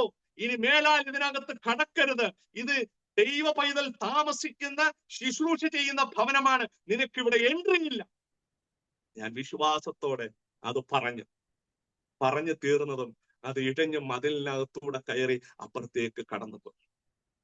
എന്നെ കേൾക്കുന്ന ദൈവ പൈതലേ, ഇന്നുവരേക്കും, ഈ നിമിഷം വരേക്കും, ഏതാണ്ട് 2.5 വർഷക്കാലമായി ഈ നിമിഷം വരേക്കും അങ്ങനെ ഒരു വിഷയം ഉണ്ടായിട്ടില്ല. പാമ്പുകളെയും തേളുകളെയും ശത്രുവിന്റെ സകല ബലത്തെയും ചവിട്ടുവാനുള്ള അധികാരം ഓരോ ദൈവ പൈതലിനും കർത്താവ് തന്നിരിക്കുകയാണ്. അത് ഒരു ദോഷവും നമുക്ക് ചെയ്യുകയില്ല എന്നുള്ള പ്രോമിസ് ദൈവം നമുക്ക് തന്നിരിക്കുന്നു. ഞാൻ ഈ തരുണത്തിൽ അനേക ദൈവദാസന്മാരെ, അനേക ദൈവദാസിമാരെ, ദൈവമക്കളെ ഓർക്കുകയാണ്. ഞങ്ങൾക്ക് വേണ്ടി ഇടിവിൽ നിന്ന്, ഞങ്ങൾക്ക് വേണ്ടി, എനിക്ക് വേണ്ടി ഇടിവിൽ നിന്ന് പ്രാർത്ഥിച്ച ദൈവദാസന്മാർ, ഞങ്ങൾക്ക് വേണ്ടി കരഞ്ഞ ദൈവദാസിമാർ, അവരെല്ലാം ഓർത്ത് ഞാൻ കർത്താവിനെ മഹത്വപ്പെടുത്തുകയാണ്. വിദേശത്തും സ്വദേശത്തുമായി ഞങ്ങൾക്ക് വേണ്ടി പ്രാർത്ഥിച്ചവർ, കൈയഴിച്ച് ഞങ്ങളെ സഹായിച്ചവർ, എന്റെ വേദാഭ്യാസ സമയത്ത് ഒരു വരുമാനം പോലും ഇല്ലാതിരുന്ന സമയത്ത് ഞങ്ങളെ സഹായിച്ച് പ്രാർത്ഥിച്ച് കരുതിയവരെ കർത്താവ് ഒരു നാളും മറക്കയില്ലെന്ന് ഞാൻ മനസ്സിലാക്കുന്നു. ഞാൻ എന്റെ കുടുംബത്തിന്റെ വിഷയമെല്ലാം പറഞ്ഞു. ഞാൻ എന്റെ മാതാവിനെ കൂടെ പരിചയപ്പെടുത്തിയില്ലെങ്കിൽ അത് ഞാൻ ദൈവത്തോടും എന്റെ മാതാവിനോടും ചെയ്യുന്ന ഏറ്റവും വലിയ ദോഷമാണെന്ന് ഞാൻ കരുതുന്നു. ഞാൻ ആദ്യമേ പറഞ്ഞ എന്റെ മാതാവിന്റെ പേര് കൃഷ്ണമ്മാൾ എന്നാണ്. എന്റെ മൂത്ത മകൻ ജനിച്ചതിന് ശേഷം എന്റെ അമ്മ ഒന്ന് നിലത്തു വീണു, നടുവിന് പ്രശ്നമായി കൊല്ലം ജില്ലാ ആശുപത്രിയിൽ പ്രവേശിപ്പിക്കാൻ ഇടവന്നു. അവിടെ ബാത്റൂമിൽ തെന്നി വീണ് കൈ പൊട്ടി. ഈ ഭാഗം രണ്ടും രണ്ടായി മാറി. അനേക ഡോക്ടർമാരോട് കൊണ്ടുപോയി വൈദ്യ പരിശോധനകൾ നടത്തി, വൈദ്യന്മാരെടുത്ത് കൊണ്ടുപോയി പലവിധ ചികിത്സകളും ചെയ്തു. ഒരു ഫലവും ഉണ്ടായില്ല. ഇടത്തെ കൈ കൊണ്ട് ഒന്നും ചെയ്യാൻ കഴിയുകയില്ല. അപ്പോൾ വലത്തെ കൈയാണ് പൂർണ്ണ സമയം ഉപയോഗിക്കുന്നത്. വലത്തെ കൈ പൂർണ്ണ സമയം ഉപയോഗിക്കുന്നത് കൊണ്ട് ഡിസ്ലൊക്കേഷൻ വന്നു തുടങ്ങി. 8ൽ പരം പ്രാവശ്യം ഡിസ്ലൊക്കേഷൻ വരികയും ആശുപത്രിയിൽ കൊണ്ടുപോവുകയും ചെയ്തു. ഈ ഡിസ്ലൊക്കേഷനും ഈ ഒടിഞ്ഞ കൈയും വെച്ചാണ് എന്റെ അമ്മ സ്നാനപ്പെട്ടത്. എന്റെ അമ്മയ്ക്ക് 78 വയസ്സുണ്ട്. ഇന്ന് കർത്താവിനെ സേവിക്കുന്നു. 2 കൈ അടിച്ച് കർത്താവിനെ ആരാധിക്കാൻ കഴിയത്തില്ല, 2 കൈ ഉപയോഗിക്കാൻ കഴിയത്തില്ല. എന്നെ കേൾക്കുന്നവരെ, കൈയടിക്കാനും ആരാധിക്കാനും പ്രൈസ് ദി ലോർഡ് ദൈവം തന്നിരിക്കുന്ന ഈ 2 കരങ്ങളെ ഉപയോഗിക്കണമേ എന്ന് എന്റെ അമ്മ പറയാറുണ്ട്. അതോർത്ത് ഞാൻ ദൈവത്തിന് സ്തോത്രം. 2 കൈ ഉള്ളപ്പോൾ അറിയത്തില്ല നമുക്ക് കർത്താവ് 2 കൈ തന്നിരിക്കുന്നത് കർത്താവിനെ കരങ്ങളടിച്ച് ആരാധിക്കാനാണ്. ഇന്ന് വളരെ ശക്തമായി കർത്താവിന് വേണ്ടി നിൽക്കുകയും വരുന്നവരോട് കർത്താവിന്റെ കാര്യങ്ങൾ പറയുകയും. എന്റെ അമ്മ രക്ഷിക്കപ്പെടുന്നത് 70 വയസ്സിലാണ്. ആ പഴയ വിശ്വാസങ്ങളെല്ലാം എടുത്തു കളഞ്ഞപ്പോൾ അവരുടെ പക്കലുണ്ടായിരുന്ന സകലവിധങ്ങളായ ആരാധനാ സാധനങ്ങൾ ഇതെടുത്ത് ഏതെങ്കിലും കടയെ കൊണ്ട് കൊടുക്ക്, ഇത് നമുക്ക് ആവശ്യമില്ല, ഇവിടെ ഇരിക്കുന്ന പടങ്ങളെല്ലാം എടുത്ത് മാറ്റി, ഇത് നമുക്ക് ആവശ്യമില്ല എന്ന് പറയത്തക്ക രീതിയിൽ ഒരു മാനസാന്തരവും ഒരു വിടുതലും കൊടുപ്പാൻ കർത്താവ് സഹായിച്ചു. ഒറ്റ പ്രാർത്ഥനയാണ്, ഞാനും എന്റെ കുടുംബവുമോ ഞങ്ങൾ യഹോവയെ സേവിക്കും. എന്റെ കുഞ്ഞുങ്ങളെ ഞാൻ കൊല്ലം പട്ടണത്തിലായിരുന്നു പഠിപ്പിച്ചിരുന്നത്. പക്ഷെ ഈ നാട്ടും പ്രദേശത്തേക്ക് കടന്നു വന്നപ്പോൾ എനിക്കതൊരു വലിയ പ്രയാസമായിരുന്നു. അവരെ സർക്കാർ സ്കൂളിലാണ് ചേർത്തിരുന്നത്. ഇപ്പോഴും സർക്കാർ സ്കൂളിൽ തന്നെയാണ്. എന്നാൽ ഇന്ന് അവർ ആ സ്കൂളിന്റെ താരങ്ങളാണ്. അവർ നന്നായി പഠിക്കുന്നു, നന്നായി അഭ്യസിക്കുന്നു. എക്സ്ട്രാ കരിക്കുലർ ആക്ടിവിറ്റീസിൽ കർത്താവ് അവരെ സഹായിക്കുന്നു. സൺഡേ സ്കൂളുകളിൽ ദൈവം അവരെ ശക്തമായി ഉപയോഗിക്കുന്നു. അതോർത്ത് ഞാൻ ദൈവത്തെ സ്തുതിക്കുകയാണ്. ദൈവത്തോടാണോ ചോദിച്ച് മേടിച്ചത്? ദൈവമാണോ തന്നത്? ദൈവം തരുമ്പോൾ ഏറ്റവും ശ്രേഷ്ഠമായതേ തരികയുള്ളൂ, ഉന്നതമായതേ തരികയുള്ളൂ. എന്റെ 2 കുഞ്ഞുങ്ങളെയും ഞാൻ ദൈവത്തിന് വേണ്ടി കൊടുക്കുവാൻ ആദ്യം മുതലേ അവർ 2 പേരും അവരുടെ മാതാവിന്റെ ഉദരത്തിലായിരുന്നപ്പോൾ തന്നെ അവരെ കർത്താവിന് വേണ്ടി ഡെഡിക്കേറ്റ് ചെയ്തതാണ്. അത് ഓർത്ത് ഞാൻ ദൈവത്തെ സ്തുതിക്കുന്നു. ഇന്നത്തെ കാലത്ത്, ഇന്ന് ദുഷ്കാലവും വല്ലാത്ത കാലവുമാണ്. നാം കുഞ്ഞുങ്ങളെ വളരെ ശ്രദ്ധയോടെ വളർത്തേണ്ട കാലഘട്ടമാണ്. വചന അടിസ്ഥാനത്തിൽ കുഞ്ഞുങ്ങളെ വളർത്തേണ്ട കാലഘട്ടമാണ്. അവർ മറ്റൊരാൾ കൊടുക്കുന്ന ഭക്ഷണമോ, കുഞ്ഞുങ്ങളായതുകൊണ്ടാണ്, മുട്ടായിയോ മറ്റ് സ്വീറ്റ്സോ ഒന്നും തന്നെ അവർ സ്കൂളിൽ നിന്ന് കഴിക്കുകയോ പുറത്തുനിന്ന് കഴിക്കുകയോ ചെയ്യൽ. നേരെ ഇവിടെ കൊണ്ടുവന്നിട്ട് ഞങ്ങളോട് ചോദിച്ചിട്ട് അത് ഡിസ്പോസ് ചെയ്യേണ്ടതുപോലെ ഡിസ്പോസ് ചെയ്യും. എത്ര വില കൂടിയതായാലും, എത്ര വിലപിടിപ്പുള്ളതായാലും, എത്ര ഭംഗിയുള്ളതായാലും അവരത് ഉപയോഗിക്കുകയില്ല. അവർ കടന്നുപോയ വഴികളെല്ലാം ഞങ്ങൾ പറഞ്ഞു കേൾപ്പിച്ചിട്ടുണ്ട്. നീ ഇങ്ങനെയായിരുന്നു, നിന്റെ ശരീരം ഇങ്ങനെയായിരുന്നു, നിന്റെ പ്രകൃതം ഇങ്ങനെ. ഒന്നും മനസ്സിലാകത്തില്ലെങ്കിലും ഇപ്പോഴേ പറഞ്ഞു കൊടുത്താൽ അത് ഉള്ളിൽ ഉറയ്ക്കുകയും ദൈവത്തോടുള്ള വിശ്വാസം മുറുകെ പിടിക്കുകയും ചെയ്യും. ഒരു തെറ്റ് ചെയ്യാൻ എന്റെ മകനെ കൊണ്ട് കഴിയത്തില്ല, ഒരു തെറ്റ് ചെയ്യാൻ എന്റെ മകളെ കൊണ്ട് കഴിയത്തില്ല. ദൈവം കാണുന്നു, ദൈവം കേൾക്കുന്നു എന്ന് അവർ പറയുവാൻ ഇടവന്നിട്ടുണ്ട്. അതോർത്ത് ഞാൻ ദൈവത്തെ സ്തുതിക്കുകയാണ്, സ്തോത്രം ചെയ്യുകയാണ്. എന്റെ സഹധർമ്മിണി അഭിഷേകം പ്രാപിച്ചു. എന്റെ മാതാവ് അഭിഷേകത്തിനായി കാത്തിരിക്കുന്നു. ദൈവം വൻ കാര്യങ്ങളെ ചെയ്തുകൊണ്ടിരിക്കുന്നു. വളരെ ചെറിയ കൂട്ടമായിട്ടാണ് ഇവിടെ കൂട്ടായ്മ നടന്നു വരുന്നത്. അതിന്റെ മധ്യയിലും കർത്താവ് വൻ കാര്യങ്ങളെ ചെയ്യുന്നു. വരുന്നവരെ വെറും കൈയോടെ കർത്താവ് വിടാറില്ലല്ലോ. വരുന്നവരെ അനുഗ്രഹിച്ച് ബലപ്പെടുത്തി വർദ്ധിപ്പിച്ച് അയച്ചുകൊണ്ടിരിക്കുന്നു. ആഴ്ചയിൽ 2 ദിവസം ഈ പ്രദേശത്തും തൊട്ടടുത്ത പ്രദേശത്തും ഞങ്ങള് പരസ്യ യോഗങ്ങളും ട്രാക്ട് വിതരണങ്ങളും ചെയ്തുകൊണ്ടിരിക്കുന്നു. ഈ മഴക്കാലമായപ്പോൾ മാത്രം ഞങ്ങൾ അല്പ ദിവസത്തേക്ക് മാറി നിന്നു. വീണ്ടും അത് പുനഃസ്ഥാപിച്ചിരിക്കുന്നു. കർത്താവിനെ വിളിച്ചു പറയുന്നു. മറ്റൊന്നും ഞങ്ങൾക്ക് പറയാൻ അറിയത്തില്ല. മനുഷ്യരുടെ ഇടയിൽ രക്ഷ വേണം.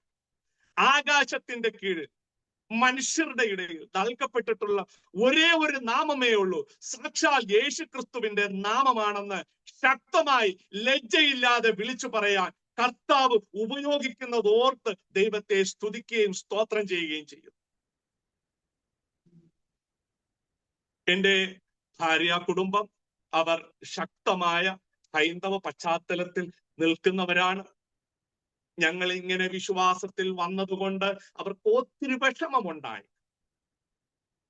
തീവ്രമായ ബാക്കി നിങ്ങൾ ഊഹിച്ചെടുത്തോണം. തീവ്രമായ രീതിയിലാണ് അവരുടെ പ്രവർത്തനങ്ങളൊക്കെ.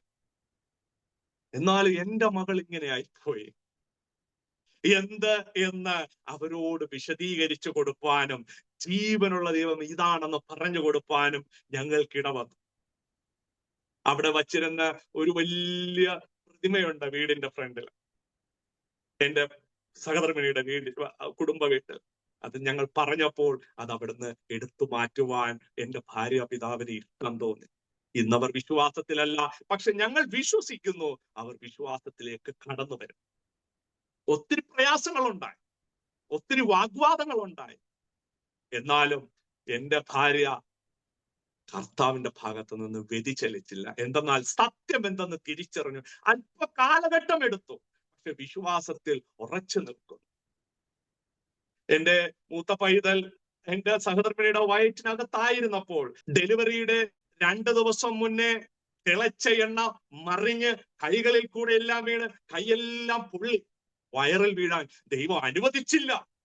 ദൈവത്തിന്റെ കരുതലും കാവലുമുണ്ട്. എന്നെ കേൾക്കുന്ന ദൈവ പൈതലെ, എന്നെ കേൾക്കുന്ന ദൈവദാസന്മാരെ, എന്നെ കേൾക്കുന്ന ദൈവദാസിയെ, നിങ്ങൾക്ക് ചുറ്റും നമുക്ക് ചുറ്റും വേലി കെട്ടി സൂക്ഷിക്കുന്ന ഒരു ദൈവമുണ്ട്. പ്രാണനെ അപഹരിക്കാൻ ദൈവം സമ്മതിക്കുകയില്ല. അതിന്റെ സമയത്ത് മാത്രം അത് സംഭവിക്കുകയുള്ളൂ. ദൈവത്തിന്റെ വിടുതൽ ഓർത്താൽ, ദൈവം ചെയ്ത നന്മകളെ ഓർത്താൽ എങ്ങനെ സ്തുതിക്കാതിരിക്കും, എങ്ങനെ സേവിക്കാതിരിക്കും? രാത്രികാലങ്ങളിൽ എഴുന്നേറ്റിരുന്ന് ഞങ്ങൾക്ക് പ്രാർത്ഥിപ്പാൻ ദൈവം കൃപ തന്നു. അനേകർക്ക് വേണ്ടി ഇടിവിൽ നിന്ന് പ്രാർത്ഥിപ്പാൻ ദൈവം സഹായിച്ചു. ഞങ്ങൾ ക്യാൻസർ മാറുന്നത് കണ്ടു.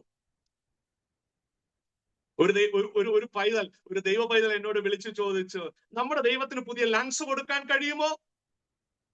ഞാൻ പറഞ്ഞു, ഒരു പൊട്ടനെ പോലെ ഞാൻ പറഞ്ഞു, നമ്മുടെ ദൈവത്തിന് കഴിയും.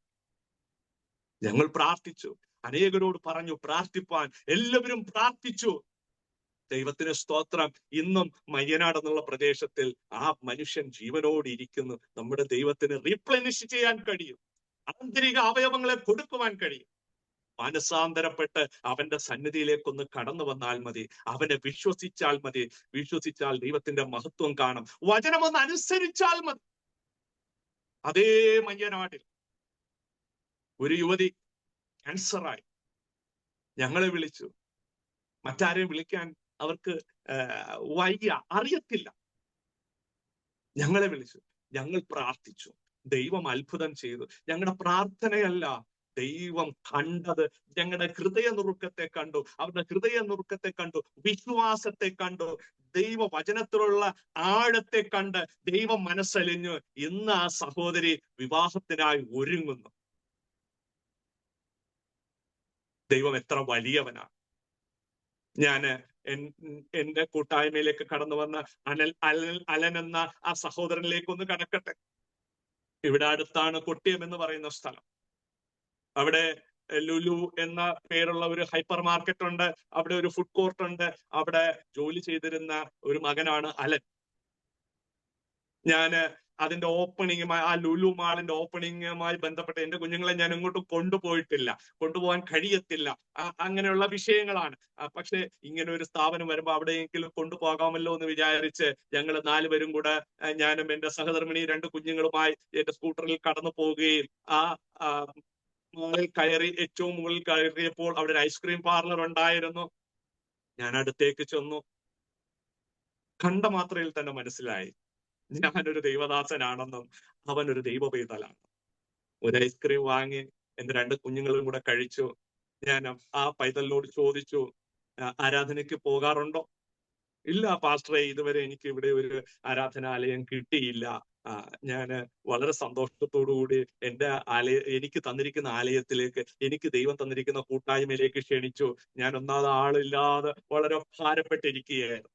വളരെ ചുരുക്കം പേരാണ് കടന്നു വരുന്നത്. ആ പൈതൽ കടന്നു വരികയും ഉപവാസ പ്രാർത്ഥനകളിൽ പങ്കെടുക്കുകയും രൂപാന്തരപ്പെടുകയും വചനം നന്നായി പഠിക്കുകയൊക്കെ ചെയ്തു.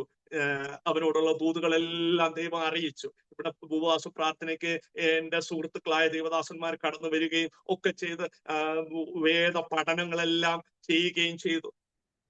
അങ്ങനെ ആ മകൻ പഠനത്തിന്റെ ആവശ്യത്തിനായി ജോലി വേണ്ട എന്ന് വെച്ച് നാട്ടിലേക്ക് കടന്നു പോകുന്നതിന് ആ മാസം ഫെബ്രുവരി കഴിഞ്ഞപ്പോൾ തന്നെ അവൻ ജോലി രാജിവെച്ചു. മാർച്ച് 1, 2, 3 തീയതികളിൽ ഞങ്ങൾ ഇവിടെ ഉപവാസം പ്രഖ്യാപിച്ചിരുന്നു.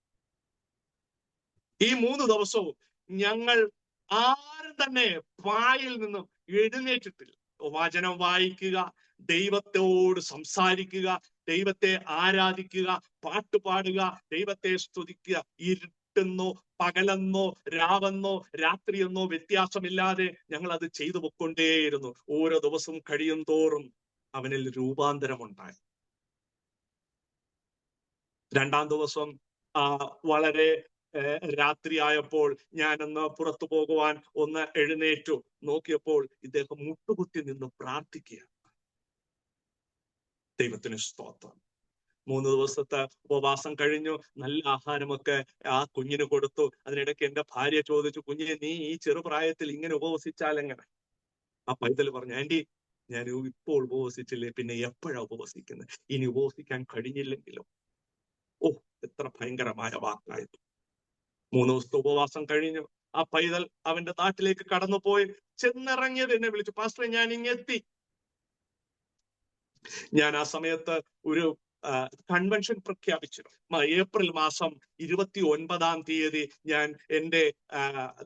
ഞാൻ ആയിരിക്കുന്ന നാട്ടിൽ ഒരു കൺവെൻഷൻ പ്രഖ്യാപിച്ചിരുന്നു. പാസ്റ്റർ ഞാൻ എന്റെ അമ്മയെ വിളിച്ച്, കൺവെൻഷൻ ഉറപ്പായിട്ടും കടന്നു വരും. ഇനി ഒരു ഉപവാസം ഉണ്ടെങ്കിൽ എന്നെ വിളിക്കണം, ഞാൻ കടന്നു വരും. എനിക്ക് ദൈവത്തോട് പറ്റിച്ചേർന്നിരിക്കാൻ ഒത്തിരി ആഗ്രഹമാണ്. വല്ലാണ്ട് അവൻ അങ്ങ് രൂപാന്തരപ്പെട്ടു. അവൻ കടന്നുപോയി. 2 ദിവസം കഴിഞ്ഞപ്പോൾ എന്റെ സഭയിലായിരിക്കുന്ന ഒരു ദൈവദാസനുണ്ട്. അദ്ദേഹത്തെ വിശ്വാസത്തിൽ കൊണ്ടുവന്നത് ഞാനാണ്. അദ്ദേഹം എന്നോട് വിളിച്ചു, എന്റെ ഫോണിൽ വിളിച്ചിട്ട് എന്നോട് പറഞ്ഞു, ഒരു അലൻ പാലക്കാട് മരണപ്പെട്ടിട്ടുണ്ട്, നമ്മുടെ അലൻ അല്ലായിരിക്കും. ഞാൻ അപ്പൊ തന്നെ അലന്റെ ഫോണിൽ വിളിച്ചു. അലന്റെ ഒരു സഹോദരിയാണ് എടുത്തത്. അലൻ പോയി പാസ്റ്ററെ. ഞങ്ങൾക്ക് അതൊരു തീരാ ദുഃഖമായി ഇന്നും നിലനിൽക്കും. എന്നും എന്റെ സഹധർമ്മിണിയും എന്റെ അമ്മയും പറയാത്ത ദിവസമില്ല. അത്രയേറെ അറ്റാച്ച്ഡ് ആയിരുന്നു. പക്ഷെ ഒരു കാര്യം ഉറപ്പുണ്ട്, ആ ചെറുപ്രായത്തിൽ ലോകത്ത് നിന്ന് മാറ്റപ്പെട്ടാലും അവൻ എത്തിച്ചേർന്നിരിക്കുന്നത് ദൈവസന്നിധിയിലാണെന്ന് നല്ല ഉറപ്പുണ്ട്. കേട്ടവർ പലതും പറഞ്ഞു. എന്നാൽ അലന്റെ അമ്മ എന്നോട് പറഞ്ഞു, അവൻ ദൈവസന്നിധിയിലുണ്ട്. അലന്റെ പപ്പ എന്നോട് പറഞ്ഞു, അവൻ ദൈവസന്നിധിയിലുണ്ട്. അവൻ വന്നത് തേജസ്സോടുകൂടിയാണ്. നമ്മളെ വിമർശിക്കുന്നവരുണ്ടാകും. പതറിപ്പോകരുത്. ഈ ജീവിതം ക്ഷണഭങ്കുരമാണ്. പക്ഷെ ഉറപ്പുണ്ട്. നമുക്ക് ആ ഉറപ്പുണ്ടോ? ഇന്ന് പകൽക്കാലം നമുക്ക് ആ ഉറപ്പ് വരട്ടെ. ഈ ദിവസങ്ങളിൽ നമ്മൾ ഉറക്കട്ടെ വിശ്വാസത്തിനകത്ത്. ഒരു ഹൈന്ദവ പശ്ചാത്തലത്തിൽ നിന്നും ദൈവം വിളിച്ച് വേർതിരിച്ച് എന്റെയും എന്റെ കുടുംബത്തെയും ദൈവം ഇത്രത്തോളം ഉപയോഗിക്കുന്നുവെങ്കിൽ, ദൈവം ഇത്രത്തോളം സഹായിക്കുന്നുവെങ്കിൽ, ദൈവത്തോട് പറ്റിച്ചേർത്തിരിക്കുന്ന ദൈവമക്കളെ, ദൈവ പൈതലെ, മടങ്ങി വരേണ്ട ആവശ്യമാണ് ഈ കാലഘട്ടത്തിൽ. മറ്റൊന്നും നോക്കണ്ട, ദൈവത്തെ മാത്രം നോക്കുക, നിത്യതയെ മാത്രം കരസ്ഥമാക്കാൻ മുന്നോട്ട് പോകുക. മുന്നോട്ട് പോകുമ്പോൾ ഒബ്സ്റ്റക്കിൾസ് ഉണ്ട്, പ്രയാസങ്ങളുണ്ട്, ബുദ്ധിമുട്ടുകളുണ്ട്. നാം യേശുക്രിസ്തുവിനെ ഒന്ന് നോക്കിയാൽ മതി. അവൻ പറഞ്ഞത്, നിങ്ങൾക്ക് ലോകത്ത് കഷ്ടം ഉണ്ട്, കഷ്ടം അനുഭവിപ്പാൻ കൂടി വരം ലഭിച്ചിരിക്കുന്നവരാണെന്ന്. എന്നാൽ ആ കഷ്ടത്തിൽ കൈവിടുന്ന ദൈവമല്ല നമ്മുടെ ദൈവം. മറ്റനേക ദൈവങ്ങളുണ്ട്. കഷ്ടം വരുമ്പോൾ നമ്മെ കൈവിടും, കൊടുക്കുമ്പോൾ മാത്രം ചേർത്ത് നിർത്തുന്നു. എന്നാൽ ചങ്ക് തന്നു, അല്ല, ചങ്കിലെ അവസാന തുള്ളി ചോര വരെ തന്നു നമ്മെ വീണ്ടെടുത്തവനായ ദൈവം അതോടുകൂടി സകലതും തരുമല്ലോ. നമ്മുടെ ആവശ്യം എന്താണ്? സകലതും തരുമല്ലോ. ന്യായമായത് ചോദിക്കണം. ഒരു കാലഘട്ടത്തിൽ ഞാൻ സെമിനാരിയിൽ പഠിച്ചുകൊണ്ടിരിക്കുന്ന, ഇതുകൂടെ പറഞ്ഞ് ഞാൻ നിർത്താൻ ആഗ്രഹിക്കുന്നു. ഞാൻ സെമിനാരിയിൽ പഠിച്ചുകൊണ്ടിരിക്കുന്ന കാലഘട്ടം ഇടയ്ക്ക് കൊറോണയുടെ വിഷയമായിരുന്നു. അപ്പൊ വീട്ടിലിരുന്ന് പഠിക്കണം, ഓൺലൈൻ സ്റ്റഡിയാണ്. കറണ്ടിന് പൈസ അടയ്ക്കാൻ നിവൃത്തിയില്ലാത്ത അവസ്ഥ. അന്ന് 2 മാസം കൂടുമ്പോഴല്ല കറണ്ട് ബില്ല് വരിക, 4 മാസം കൂടുമ്പോഴാണ്. വലിയ തുക വന്നു, അടയ്ക്കാൻ നിവൃത്തിയില്ല. ഞങ്ങൾ മുട്ടുമടക്കി ദൈവത്തോട് പ്രാർത്ഥിച്ചു, കുടുംബമായി പ്രാർത്ഥിച്ചു, പേഴ്സണലി പ്രാർത്ഥിച്ചു. കർത്താവെ, എല്ലാം കളഞ്ഞ് ഞാൻ വേദാഭ്യാസത്തിനായി ഇറങ്ങി, നിന്റെ വേലയ്ക്കായി ഇറങ്ങിയിരിക്കുന്നു. ഈ സൂരാൻ ദൈവമേ അനുവദിക്കല്ലേ. ഞങ്ങൾ കിടന്നുറങ്ങി. അയ്യോ, ദൈവം പണം തന്ന് നമ്മളെ പെരുപ്പിക്കുന്ന ദൈവമല്ല, അങ്ങനെ ചിന്തിക്കല്ലേ. പക്ഷെ ആവശ്യങ്ങൾ എന്തെന്ന് അറിയുന്ന ദൈവമാണ് നമ്മുടെ ദൈവം. ഒരപ്പനാണ്, ഒരമ്മയാണ് നമ്മുടെ ദൈവം. അമ്മ ഓമനിക്കുന്നത് പോലെ, അപ്പൻ കരുതുന്നത് പോലെ കരുതുന്ന ദൈവമാണ്. വെളുപ്പാരാവിലെ ആ കറണ്ട് ബില്ല് അടയ്ക്കാനും 1 മാസത്തെ പലചരക്ക് സാധനങ്ങൾ വാങ്ങുവാനും എന്റെ ദൈവം ഒരു മനുഷ്യനെ ഉപയോഗിച്ചു. ഞാൻ അദ്ദേഹത്തെ വിളിച്ചു, എന്റെ സഹോദര, എന്തിനാ നിങ്ങൾ ഇത് അയച്ചത്? എന്റെ പൊന്ന് സഹോദര, എനിക്ക് ഉറക്കം വരുന്നില്ല, എനിക്ക് ഉറങ്ങാൻ കഴിയുന്നില്ല. നിങ്ങൾക്ക് എന്തോ വിഷയമുണ്ട്, നിങ്ങൾക്ക് എന്തോ പ്രയാസമുണ്ടെന്ന് ദൈവം അദ്ദേഹത്തോട് സംസാരിച്ചു. ഇത് ഒരു പ്രാവശ്യമാണെങ്കിൽ നമുക്ക് എന്തോ ഒരു കോയിൻസിഡൻസ് ആണെന്ന് ചിന്തിക്കാം. 1-ൽ കൂടുതൽ പ്രാവശ്യം ഇതേ മനുഷ്യനെ ദൈവം ഉപയോഗിച്ചു. ഇന്നും ഞങ്ങൾ അത് സ്മരിക്കുന്നു, ദൈവത്തെ ഓർക്കുന്നു. നമ്മുടെ കണ്ണ് കലങ്ങിയാൽ, നമ്മുടെ ഹൃദയം ഒന്ന് നുറുങ്ങിയാൽ, അയ്യോ, വെറുതെ ഇരിക്കാൻ കഴിയുന്നവനല്ല ദൈവം. നിങ്ങൾ സ്തേഫാനോസിനെ ഒന്ന് നോക്കണമേ. വലതുവശത്ത് ഇരുന്നവൻ സ്തേഫാനോസിന്റെ വിഷയം കണ്ട് അവൻ എഴുന്നേറ്റ് നിന്നുവെങ്കിൽ നമ്മുടെ വിഷയങ്ങൾക്ക് അവൻ എഴുന്നേൽക്കും, ഉറപ്പാണ്. നമ്മുടെ ആറ്റിറ്റ്യൂഡ് എങ്ങനെ, നമ്മുടെ സാക്ഷ്യം എങ്ങനെ, അത് മാത്രം നമ്മൾ മെയിൻറ്റെയിൻ ചെയ്തു പോയാൽ മതി. നമ്മുടെ ഭവനത്തിലൊരു സാക്ഷ്യം ഉണ്ടാകട്ടെ, നമ്മുടെ കുടുംബത്തിലൊരു സാക്ഷ്യം ഉണ്ടാകട്ടെ, നമ്മുടെ ദേശത്തൊരു സാക്ഷ്യം ഉണ്ടാകട്ടെ. അങ്ങനെയെങ്കിൽ ദൈവം അനേക സ്ഥലങ്ങളിൽ നമ്മളെ സാക്ഷികളായി നിർത്തും. അതുകൊണ്ടാണ് ഇന്ന് ഈ സമയത്ത് ഞാൻ അരോമ ടിവിയിൽ കൂടെ നിങ്ങളോട് എന്റെ സാക്ഷ്യം പറയുന്നത്. എനിക്കൊരു സാക്ഷ്യം നിലനിർത്താൻ എന്റെ ഭവനത്തിനകത്ത്, എന്റെ കുടുംബത്തിനകത്ത്, എന്റെ കുടുംബക്കാരോട്, എന്റെ ദേശത്തോട് എനിക്ക് സാക്ഷ്യത്തോടെ നിൽപ്പാൻ കഴിഞ്ഞതുകൊണ്ട് ഇന്ന് നിങ്ങൾ അരോമ ടിവിയിൽ കൂടെ നിങ്ങൾ എന്റെ സാക്ഷ്യവും ദൈവം എനിക്ക് ചെയ്ത നന്മകളും നിങ്ങൾ കേൾപ്പാൻ പ്രിയ കർത്താവിന്റെ ദാസൻ പാസ്റ്റർ ഡാനിയൽ ജോൾ അദ്ദേഹത്തിന്റെ ചാനലിലൂടെ കർത്താവ് സഹായിച്ചു. കർത്താവ് നമ്മെ ഏവരെയും അനുഗ്രഹിച്ച് സഹായിച്ച് വർദ്ധിപ്പിക്കുമാറാകട്ടെ. നമുക്ക് കണ്ണുകളെ അടയ്ക്കാം. പരിശുദ്ധനായ ദൈവമേ, കർത്താവെ, ഈ അരോമ ടിവി എന്ന ഈ ശുശ്രൂഷ, പ്രിയ പാസ്റ്റർ ഡാനിയൽ ജോൺ അദ്ദേഹത്തിന്റെ ശുശ്രൂഷ അനേകർക്ക് തണുപ്പേകുവാൻ, അനേകരെ വിശ്വാസത്തിൽ ഉറപ്പിക്കുവാൻ, വൻ കാര്യങ്ങളെ ചെയ്തെടുപ്പാൻ ദൈവം സഹായിക്കേണ്ടതിനായി പ്രാർത്ഥിക്കും. അപ്പ ഇതിന് വേണ്ടുന്ന എല്ലാ സ്രോതസ്സുകളെയും വീണ്ടും ധാരാളമായി തുറക്കണം. കർത്താവെ, അനേകർ നഷ്ടപ്പെട്ടുകൊണ്ടിരിക്കുന്ന ഈ ലോകത്ത് അനേകരെ വീണ്ടെടുക്കുവാനായി ഇന്ന് കർത്താവെ ഈ മീഡിയയിലൂടെ കർത്താവെ അവിടുന്ന് പ്രവർത്തിക്കുന്നതിനായി സ്തോത്രം. പ്രിയ ദൈവദാസന് കൊടുത്തിരിക്കുന്ന കാഴ്ചപ്പാടുകൾക്കായി സ്തോത്രം. ഞങ്ങളെ കേൾക്കുന്നവർക്കായി ഞങ്ങൾ സ്തോത്രം ചെയ്യുന്നു. ദൈവമേ, ഈ സാക്ഷ്യം അനേകര് നിലനിർത്തുവാൻ, വിശ്വാസത്തിൽ നിന്ന് തെന്നിമാറാതിരിക്കേണ്ടതിന് പാസ്റ്ററിനെ കണ്ട്, സഭയെ കണ്ട്, മറ്റുള്ളവരെ കണ്ട് തെന്നിമാറാതെ അവങ്കലേക്ക് നോക്കിയവർ പ്രകാശിതരായി അവരുടെ മുഖമോ ലജ്ജിച്ചു പോയതില്ല എന്ന വചനപ്രകാരം നിന്റെ മുഖത്തേക്ക് മാത്രം നോക്കുവാൻ കർത്താവ് സഹായിക്കേണ്ടതിനായി പ്രാർത്ഥിക്കും. ദൈവമേ, ഏവരെയും കരുതണമേ, കാക്കണമേ, സൂക്ഷിക്കണമേ. അപ്പ അടിയങ്ങളെയും താഴ്ത്തുന്നു, അടിയങ്ങളുടെ ശുശ്രൂഷകളെ മാനിക്കണമേ കർത്താവെ. അനേക ആത്മാക്കളെ അവിടുന്ന് ശേഷിപ്പിച്ചിരിക്കുന്ന അവിടുത്തെ ആത്മാക്കളെ കർത്താവെ ഞങ്ങൾക്കും സഭകൾക്കും അവിടുന്ന് ധാരാളമായി കൊടുക്കുന്നതിനായി സ്തോത്രം. മഹത്വമെല്ലാം അവിടുത്തേക്ക് ക്രിസ്തേശുവിനെ ഞങ്ങളുടെ പ്രാർത്ഥന കേൾക്കണം പിതാവേ. താങ്ക് യു പാസ്റ്റർ, ഇങ്ങനെ ഒരു അവസരം തന്നതിന് റോമ ടിവിക്കും പ്രിയപ്പെട്ട പാസ്റ്റർ ഡാനിയൽ ജോൺ അദ്ദേഹത്തിനും ആ ടീമിനും എല്ലാം ഞങ്ങൾ നന്ദി പറയുന്നു. അപ്പോൾ തന്നെ ഇതിന് മുഖാന്തരമായ ഞങ്ങളെയും ഞങ്ങളുടെ കുടുംബത്തെയും വിശ്വാസത്തിലേക്ക് നയിക്കുകയും ഉറപ്പിക്കുകയും ചെയ്ത എല്ലാ ദൈവദാസന്മാർക്കും, എല്ലാ ദൈവദാസിമാർക്കും, എല്ലാ ദൈവമക്കൾക്കും കർത്താവിന്റെ നാമത്തിൽ നന്ദി പറയുന്നു. കേൾക്കുന്നവർക്കും നന്ദി പറഞ്ഞുകൊണ്ട് കർത്താവിന്റെ ബലമുള്ള ഭുജത്തിൻ കീഴ് താഴ്ന്നിരിക്കുന്നു. താങ്ക് യു കർത്താവദാസൻ പാസ്റ്റർ ജനാർദ്ദനൻ.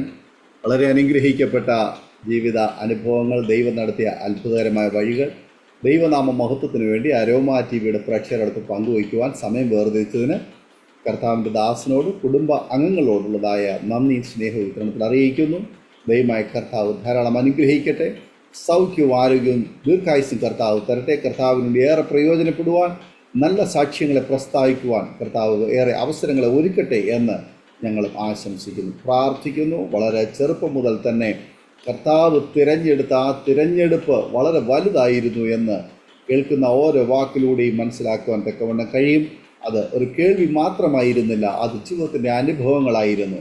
അനുഭവത്തിൻ്റെ ആഴങ്ങളിലൂടെ അനേക അവസരങ്ങൾ ദൈവം ഒരുക്കിയെടുത്ത് അതിലൂടെ ദൈവത്തിന് വേണ്ടി പ്രയോജനമുള്ളതിനായി തീരുവാൻ തക്കവണ്ണം കർത്താവ് ചില സാഹചര്യങ്ങളിലൂടെയൊക്കെ കടത്തിവിട്ടു.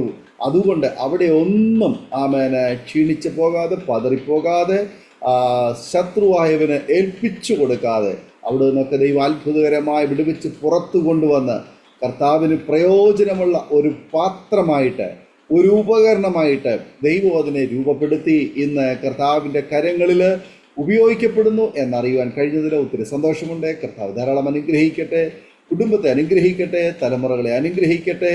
ശുശ്രൂഷയുള്ള ബന്ധത്തിൽ ദൈവം ആക്കിയിരിക്കുന്ന ഇടത്ത് കർത്താവിന് വേണ്ടി വർദ്ധിച്ചു വരുവാൻ, അനേക പ്രിയപ്പെട്ടവരെ കർത്താവിലേക്ക് ആദായപ്പെടുത്തുവാൻ ദൈവം ഉപയോഗിക്കട്ടെ. ശക്തമായി ഒരു ഗർജിക്കുന്ന സിംഹത്തെ പോലെ സംസാരിക്കുവാൻ പിന്നെയും കർത്താവ് അഭിഷേകത്താൽ നിറയ്ക്കട്ടെ എന്ന് ഞങ്ങൾ പ്രാർത്ഥിക്കുന്നു. പ്രേക്ഷകരെ, നിങ്ങൾക്ക് ഈ ജീവിതാനുഭവങ്ങൾ അനുഗ്രഹമായി തീർന്നുവെങ്കിൽ തീർച്ചയായിട്ടും നിങ്ങളുടെ പ്രിയപ്പെട്ടവർക്ക്, സുഹൃത്തുക്കൾക്ക് കൂടി നിങ്ങൾ ഷെയർ ചെയ്ത് കൊടുക്കൂ. അവരും കേട്ട് അനുഗ്രഹിക്കപ്പെട്ടതിലൂടെ ദൈവനാമം മഹിമപ്പെടുവാൻ ഇടയായിത്തീരുമല്ലോ. പലപ്പോഴും നമ്മുടെ ജീവിതത്തിൽ നമ്മൾ വിശ്വാസത്തിൻ്റെ അനുഭവത്തിലേക്ക് നാം വന്നാലും, നാം നമ്മുടെ കർത്താവിനെ പിൻപറ്റുമ്പോൾ ചിലതിനെയൊക്കെ നാം വിട്ടാലും നമ്മളെ വിടാതെ, നമ്മളെ വിട്ടുപിരിയാതെ പിന്തുടരുന്ന ചില പാരമ്പര്യ ശക്തികൾ, പൈശാചിക മണ്ഡലങ്ങൾ ഒരുപക്ഷങ്ങൾ നമ്മുടെ കുടുംബത്തെ, നമ്മുടെ തലമുറകളെ, നമ്മുടെ പ്രിയപ്പെട്ടവരെ, നമ്മുടെ നന്മകളെ പിന്തുടരുന്നുണ്ടാവാം. അങ്ങനെയുള്ള മണ്ഡലങ്ങളെ നാം തിരിച്ചറിഞ്ഞ് അതിനെ പൂർണ്ണമായി ഒഴിവാകുവാൻ തക്കവണ്ണം, അതിൽ നിന്ന് പൂർണ്ണമായി വിടുവിപ്പാൻ കഴിവുള്ള ദൈവത്തിന് പ്രവർത്തിക്കുവാൻ അവസരങ്ങൾ നാം ഒരുക്കി കൊടുക്കുവാൻ തയ്യാറാകുമെങ്കിൽ നിശ്ചയമായിട്ടും നമ്മുടെ ജീവിതത്തിൽ, നമ്മുടെ കുടുംബത്തിൽ, നമ്മുടെ തലമുറകൾക്ക് ആ സ്വാതന്ത്ര്യം അനുഭവിപ്പാൻ തക്കവണ്ണം ആമേനിടയായി തീരും. രക്ഷ എന്ന് പറയുന്നത് അത് വ്യക്തിപരമാണ്. ആകയാൽ വ്യക്തിപരമായ ഒരു വിടുതൽ കർത്താവിൽ നിന്ന് പ്രാപിക്കുവാൻ ഓരോ പ്രിയപ്പെട്ടവരെയും ദൈവമായ കർത്താവ് കൃപ ചെയ്യട്ടെ, സഹായിക്കട്ടെ എന്ന് ഞങ്ങളും ആഗ്രഹിക്കുന്നു, പ്രാർത്ഥിക്കുന്നു. നിങ്ങളുടെ വലിയൊരു അഭിപ്രായങ്ങളും നിർദ്ദേശങ്ങളും കമൻറ്റ് ബോക്സിൽ നിങ്ങൾക്ക് രേഖപ്പെടുത്താവുന്നതാണ്. നിങ്ങൾക്കൊരു പ്രാർത്ഥനാ വിഷയമുണ്ടെങ്കിൽ സ്ക്രീനിൽ കാണുന്ന വാട്സപ്പ് നമ്പറിൽ ഞങ്ങളെ വിവരം അറിയിക്കാം. എല്ലാ തിങ്കളാഴ്ചയും രാത്രി 9 മണി മുതൽ അരോമ ടിവിയുടെ പ്രേക്ഷകർക്ക് വേണ്ടി വിശേഷിയാൽ ഞങ്ങൾ പ്രാർത്ഥന നടത്തി വരുന്നു. നിങ്ങൾക്കും അതിൽ പങ്കാളിത്തം വഹിക്കുവാൻ കർത്താവ് നമ്മെ സഹായിക്കട്ടെ. അടുത്ത അനുഗ്രഹിക്കപ്പെട്ട സാക്ഷ്യവും വചനചിന്തയുമായി വീണ്ടും കൂടി കാണുമ്പോഴേയും എല്ലാ പ്രിയപ്പെട്ടവർക്കും good bye. God bless you all. ഓർമ്മയുടെ മനോരഥത്തിൽ മായാത്ത ഓർമ്മയ്ക്കായി അരോമ മാട്രിമോണിയിൽ നിന്നും ജീവിത പങ്കാളിയെ കണ്ടെത്തൂ. നിങ്ങൾ ഒരു ക്രിസ്തീയ ജീവിത പങ്കാളിയെ അന്വേഷിക്കുകയാണോ? അതോ മക്കൾക്ക് അനുയോജ്യമായ ഒരു തക്ക തുണയ്ക്ക് വേണ്ടി പ്രാർത്ഥിക്കുന്ന വ്യക്തിയാണോ? എങ്കിൽ അരോമ മാട്രിമോണി നിങ്ങൾക്ക് വേണ്ടിയാണ്. ഇന്നു തന്നെ സൗജന്യമായി രജിസ്റ്റർ ചെയ്യൂ. അരോമ മാട്രിമോണിയുടെ പ്രത്യേകതകൾ: രജിസ്ട്രേഷൻ തികച്ചും സൗജന്യം. ലോകത്തെവിടെയുമുള്ള അനുയോജ്യമായ ക്രിസ്തീയ ജീവിത പങ്കാളിയെ തിരഞ്ഞെടുക്കാം. വിവാഹം നടക്കുന്നതുവരെ സർവീസ് ലഭിക്കുന്നു. ഏറ്റവും ചെറിയ പാക്കേജുകളും തിരഞ്ഞെടുക്കാം. അരോമ മാട്രിമോണി നിങ്ങൾക്കായി ഒരുക്കുന്നു വിവാഹം പരമാനന്ദം. Email aroma matrimony2020@gmail.com